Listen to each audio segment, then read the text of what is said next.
This is glitch delay. It is an insanely cool CD skipping VST that I want to share with you all. Let's take a look. Hey everyone, how's it going? Today I'm going to show you my glitch delay VST. As you heard, it has this very cool CD skipping effect. So I'm going to go through all the parameters and show you how it works. So I have this drum loop.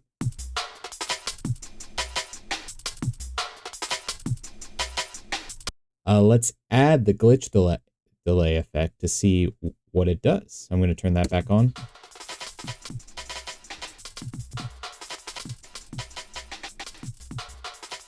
So to break it down, there are 10 delay lines that randomly generate a pan position and a delay time.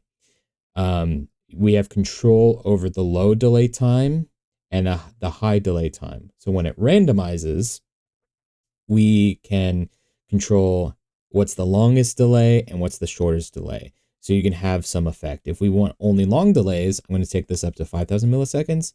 I'm going to take this up to, let's say, 3.5. So now when I play,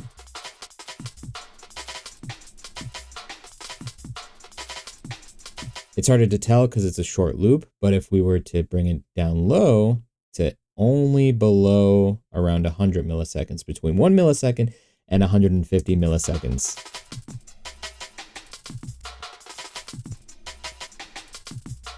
You get this dancing effect around your head, which is pretty cool. We can control the ramp time of the pan and the delay. So that's how long it takes for the randomization to get to its new position. Right now it's instant, but you can play with that. You have dry wet mix, so you can have no effect and then slowly bring in the effect.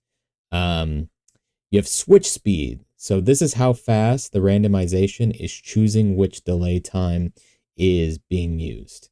You can take that down and then it will change occasionally, or you can bring it all the way up and it will change almost constantly. You have, this is the confusing one. You have random delay time, random pan position. You have two options for them. If you click and hold and move your mouse around, it changes from off and on. Every time a new on is activated, there is a new position or delay time it chooses. So if you want to generate a new delay time, you have to do something like this in your automation. Let's actually see that with a longer delay time. And then I'm going to switch my delay time between off and on. What this is doing, it's changing the pan position constantly, or the delay time constantly. And you can do the same thing with the pan position, which will be a little more obvious.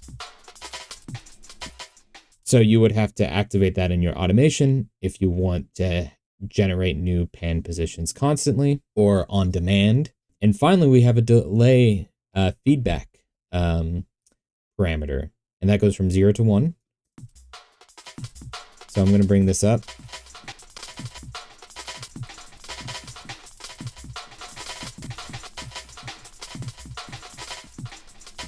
And you get some pretty intense feedback loops, which is all fun.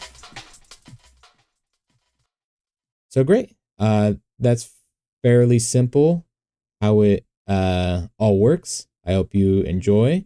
Download link in the description. And if you have any suggestions for what you want to see, let me know and I can add it in. Thanks so much.